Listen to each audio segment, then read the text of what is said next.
नमस्कार दोस्तों, वीएनकेडी study portal के यूट्यूब चैनल में आपका स्वागत है। तो दोस्तों, आज हम सब इस वीडियो में सामान्य हिंदी से 30 महत्वपूर्ण प्रश्नों का प्रैक्टिस करेंगे। तो दोस्तों, यदि आप लोग UP triple SC PT, UP लेखपाल, फॉरेस्ट गार्ड इन सभी परीक्षाओं की तैयारी कर रहे हैं तो आपके लिए यह वीडियो बहुत ही महत्वपूर्ण है। और देखिए, इससे पहले हम सब प्रैक्टिस सेट 1 और 2 कर चुके हैं। यदि आपको करना है तो आपको दोनों वीडियो चैनल के प्लेलिस्ट में मिल जाएगा, वहां से आप जरूर कर लीजिएगा। आज हमारा प्रैक्टिस सेट नंबर 3 है। तो चलिए हम सब शुरू करते हैं। और साथ ही दोस्तों, यदि आप अभी चैनल पर नए विजिट कर रहे हैं तो चैनल को सब्सक्राइब कर लीजिएगा, साथ ही बेल आइकन को भी प्रेस कर लीजिएगा। तो चलिए शुरू करते हैं। आज का जो पहला प्रश्न है, आप सब इससे बताइए। तो बताइए आप सब, पहला प्रश्न है उर्वरा शब्द के लिए वाक्यांश है। देखिए, आज हम सब जो है मिश्रित प्रकार के प्रश्नों को पढ़ेंगे। देखिए, आज चैप्टर वाइज नहीं है, यह कई चैप्टर से आज हम सब पढ़ेंगे। तो बताइए उर्वरा शब्द के लिए वाक्यांश है। बताइए ऊसर भूमि की, समतल भूमि की, बंजर भूमि की, उपजाऊ भूमि। तो देखिए दोस्तों, पहले का ऑप्शन नंबर डी यहाँ पर सही होगा। तो उर्वरा शब्द के लिए देखिए जो वाक्यांश होगा वह उपजाऊ भूमि होगा, याद रखिएगा। तो पहले का ऑप्शन नंबर डी जो होगा सही होगा। दूसरा प्रश्न आपसे बताइए कि व्याकरण जानने वाला वाक्य के लिए एक शब्द है। बताइए उसे व्याकरण विशेषज्ञ कहा जाएगा, कि व्याकरण पंडित कहा जाएगा, कि व्याकरण कहा जाएगा, कि व्याकरण ज्ञाता कहा जाएगा। तो देखिए दोस्तों, दूसरे का ऑप्शन नंबर सी सही होगा। तो याद रखिएगा, व्याकरण जानने वाले को एक शब्द में व्याकरण कहा जाता है। तो दूसरे का ऑप्शन नंबर सी जो होगा सही होगा, इसे याद रखिएगा। तीसरा प्रश्न है, आप सब इससे बताइए कि गाल बजाना का अर्थ है। पिटाई करना होगा, कि गाली देना होगा, कि डींग हाँकना होगा, कि क्रोधित होना होगा। बताइए गाल बजाना का क्या अर्थ होता है। तो यहाँ पर देखिए तीसरे का ऑप्शन नंबर सी सही होगा। गाल बजाना यानी देखिए डींग हाँकना होता है। तो तीसरे का ऑप्शन नंबर सी सही होगा। दोस्तों, यदि आप लोगों ने अभी तक वीडियो को लाइक नहीं किया तो लाइक जरूर कर दीजिए। अगला प्रश्न आपसे बताइए, चौथा प्रश्न है अगर मगर करना का अर्थ है। बताइए कपट करना होगा, कि बहाने बनाना होगा, कि इधर की बात उधर करना होगा, कि व्यर्थ समय गंवाना होगा। तो देखिए चौथे का ऑप्शन नंबर बी सही होगा। तो आप सब ध्यान दीजिए, अगर मगर करना का देखिए जो अर्थ होगा बहाने बनाना होगा। तो चौथे का ऑप्शन नंबर बी सही होगा, याद रखिएगा। अगला प्रश्न चलिए हम सब देखते हैं। पांचवा प्रश्न है, यहाँ पर देखिए प्रश्न दिया है शुद्ध शब्द कौन सा है। तो आपको बताना है कि इनमें से शुद्ध शब्द कौन सा है। बताइए ऑप्शन नंबर ए है, कि बी है, कि सी है, कि डी है।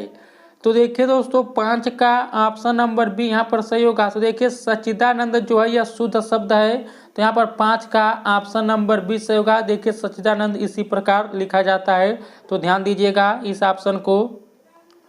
अगला प्रश्न चलिए हम सब देखते हैं। प्रश्न नंबर 6 है, बताइए शुद्ध वर्तनी वाला शब्द कौन सा। देखिए ऑप्शन नंबर ए है, कि बी है, कि सी है, कि डी है। बताइए कौन सा यहाँ पर सही होगा।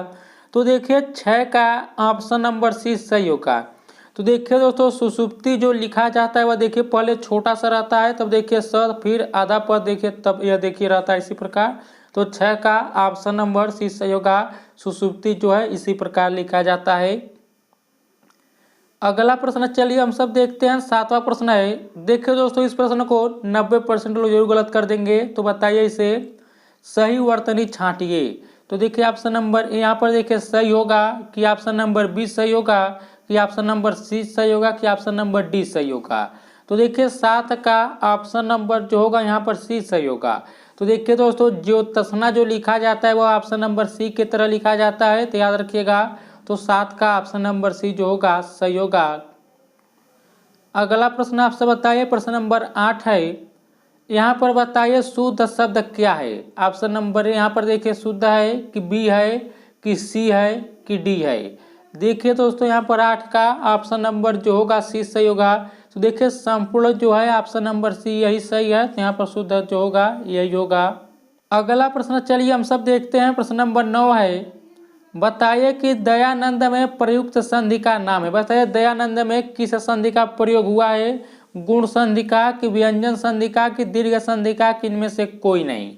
तो देखिए 9 का ऑप्शन नंबर सी सही होगा। दयानंद में देखिए जो संधि का प्रयोग हुआ है, दीर्घ संधि का प्रयोग हुआ है, तो 9 का ऑप्शन नंबर सी जो होगा सही होगा। दोस्तों यदि आप लोग संधि के बारे में ट्रिक के साथ पढ़ना चाहते हैं तो मैंने उस पर ट्रिक वाइज वीडियो बना दिया है, आपको वह वीडियो चैनल के प्ले लिस्ट में मिल जाएगा, वहां से देख लीजिएगा। तो यहाँ पर देखिए 9 का ऑप्शन नंबर सी सही होगा। दयानंद में दीर्घ संधि का प्रयोग हुआ है। अगला प्रश्न चलिए हम सब देखते हैं। प्रश्न नंबर 10 है, बताइए कपीस में प्रयुक्त संधि का नाम है। बताइए वृद्धि संधि है कि विसर्ग संधि है कि व्यंजन संधि है कि दीर्घ संधि है।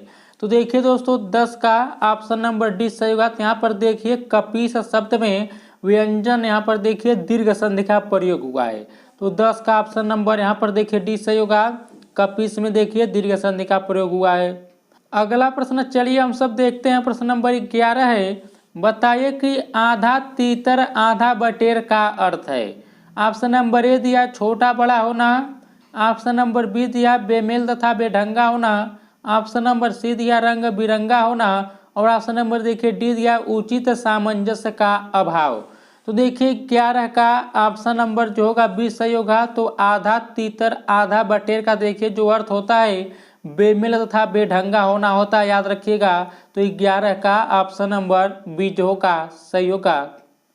अगला प्रश्न चलिए हम सब देखते हैं। प्रश्न नंबर 12 इसे बताइए अंतर के पट खोलना का अर्थ है। बताइए भेद खोलना होगा कि विवेक से काम लेना होगा कि अपमानित करना होगा कि प्रशंसा करना होगा।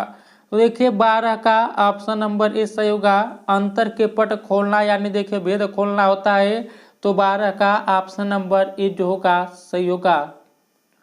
अगला प्रश्न चलिए हम सब देखते हैं। प्रश्न नंबर 13 है, बताइए कि कोयले की दलाली में मुंह काला का अर्थ है।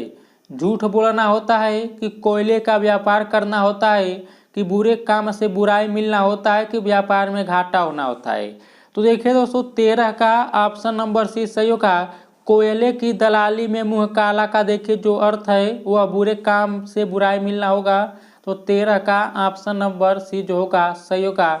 दोस्तों प्लीज वीडियो को लाइक जरूर कर दीजिएगा, साथ ही शेयर भी कर दीजिएगा। अगला प्रश्न आपसे बताइए। प्रश्न नंबर 14 है, यह देखिए प्रश्न दिया है खोदा पहाड़ निकली चुहिया लोकोक्ति का अर्थ है। बताइए ऑप्शन नंबर ए दिया परिश्रम अधिक और फल कम होगा, कि ऑप्शन नंबर बी दिया कम परिश्रम करके बहुत मिलन होगा, कि श्रम करने पर कुछ न मिलना होगा, कि परिश्रम के बिना ही फल पा जाना होगा। तो देखिए 14 का ऑप्शन नंबर ए सही होगा। तो खोदा पहाड़ निकली चुहिया इस लोकोक्ति का देखिए जो अर्थ होगा वह यही होगा कि परिश्रम अधिक और फल कम होगा। तो 14 का ऑप्शन नंबर ए जो होगा सही होगा। अगला प्रश्न आपसे बताइए। प्रश्न नंबर 15 है, बताइए कि उड़ती चिड़िया के पंख गिरना का अर्थ है। मतलबी होना होगा कि होशियार होना होगा कि मूर्ख होना होगा कि अनुभव होना होगा। दोस्तों इस प्रश्न का जवाब आप हमें कमेंट बॉक्स के माध्यम से दीजिएगा कि इसका सही उत्तर कौन सा होगा। अगला प्रश्न आपसे बताइए। प्रश्न नंबर 16 है, सदैव में प्रयुक्त संधि का नाम है। बताइए स्वर संधि है कि विसर्ग संधि है कि दीर्घ संधि है कि व्यंजन संधि है। तो देखिए 16 का ऑप्शन नंबर ए सही होगा। सदैव शब्द में देखिए स्वर संधि का प्रयोग हुआ है। तो 16 का ऑप्शन नंबर ए जो होगा सही होगा।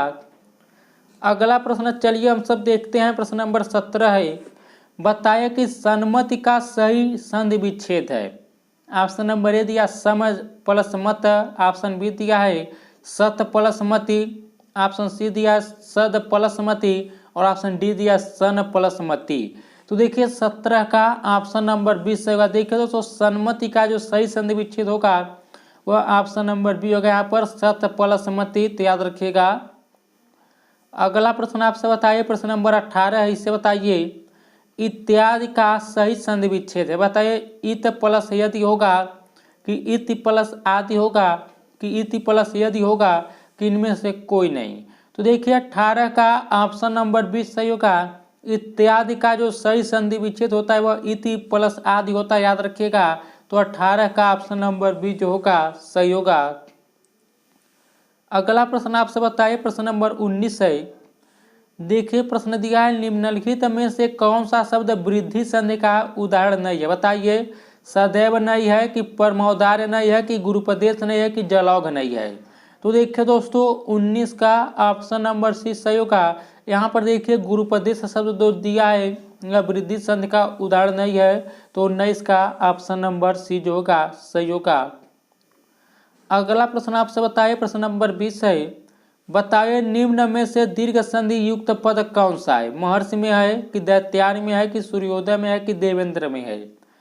तो देखिए आप सब 20 का ऑप्शन नंबर 20 सही होगा। यहाँ पर देखिए दैत्यार्य शब्द में दीर्घ संधि का प्रयोग हुआ है, तो 20 का ऑप्शन नंबर 20 सही होगा।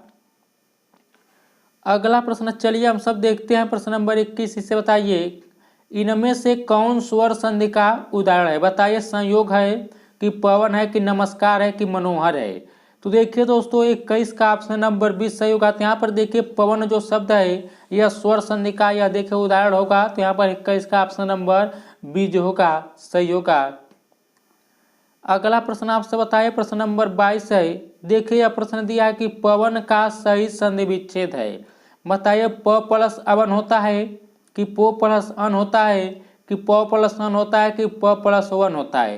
तो देखिए 22 का ऑप्शन नंबर 20 सही होगा। देखिए दोस्तों पवन का जो सही संधि विच्छेद होता है पो प्लस अन होता है, याद रखिएगा। तो 22 का ऑप्शन नंबर 20 जो होगा सही होगा।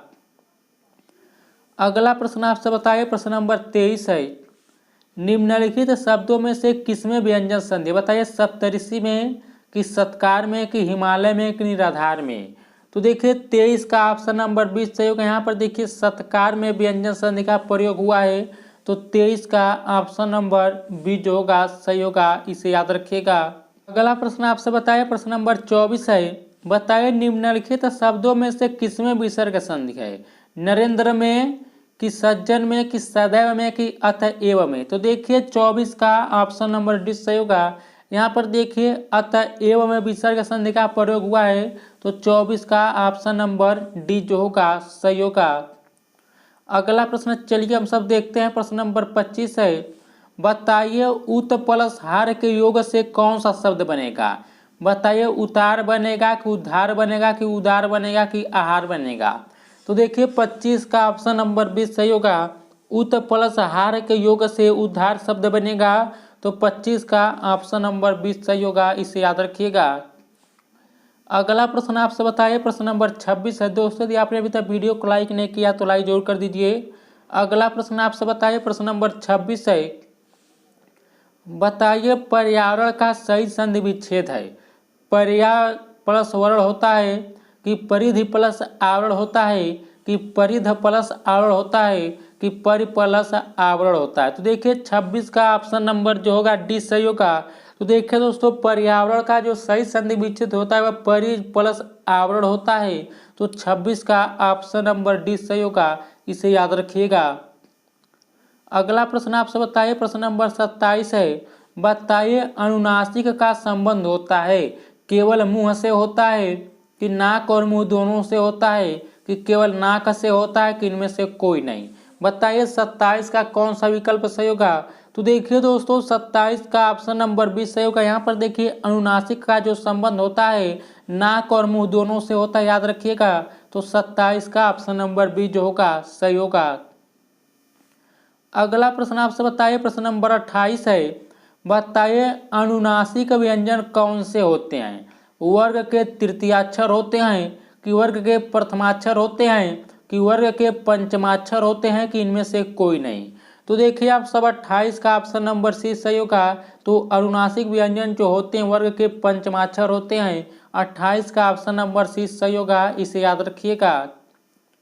अगला प्रश्न चलिए हम सब देखते हैं, प्रश्न नंबर 29 है, बताइए हिंदी वर्णमाला में स्वरों की संख्या है। बताइए 8 है, कि 9 है, कि 11 है, कि इनमें से कोई नहीं? तो देखिए आप सब 29 का ऑप्शन नंबर सी सही होगा। तो देखिए हिंदी वर्णमाला में स्वरों की कुल 11 संख्या है, तो 29 का ऑप्शन नंबर सी सही होगा, इसे याद रखिएगा। दोस्तों मैंने वर्णमाला चैप्टर ऑलरेडी पढ़ा दिया है, वह वीडियो आप नहीं देखे हो तो देख लीजिएगा, आपको वह वीडियो चैनल के पृष्ठ में मिल जाएगा। अगला प्रश्न चलिए हम सब देखते हैं, प्रश्न नंबर 30 है, इसे बताइए जो पहले कभी न हुआ हो उसे क्या कहेंगे? अद्भुत कहेंगे, कि अनुपम कहेंगे, कि अपूर्व कहेंगे, अभूतपूर्व कहेंगे? तो देखिए आप सब यहाँ पर 30 का ऑप्शन नंबर डी सही होगा। जो पहले कभी न हुआ उसे एक शब्द में देखिए आप सब अभूतपूर्व कहेंगे, तो 30 का ऑप्शन नंबर डी जो होगा सही होगा। तो दोस्तों आज का यह आखिरी प्रश्न था। आज हम सब कुल 30 प्रश्न पढ़े हैं। यदि आपको यह वीडियो अच्छा लगा है तो वीडियो को लाइक कीजिएगा, शेयर कीजिएगा, साथ ही चैनल को भी सब्सक्राइब कर लीजिएगा। तो इस वीडियो में इतना ही दोस्तों। नमस्कार, जय हिंद, जय भारत।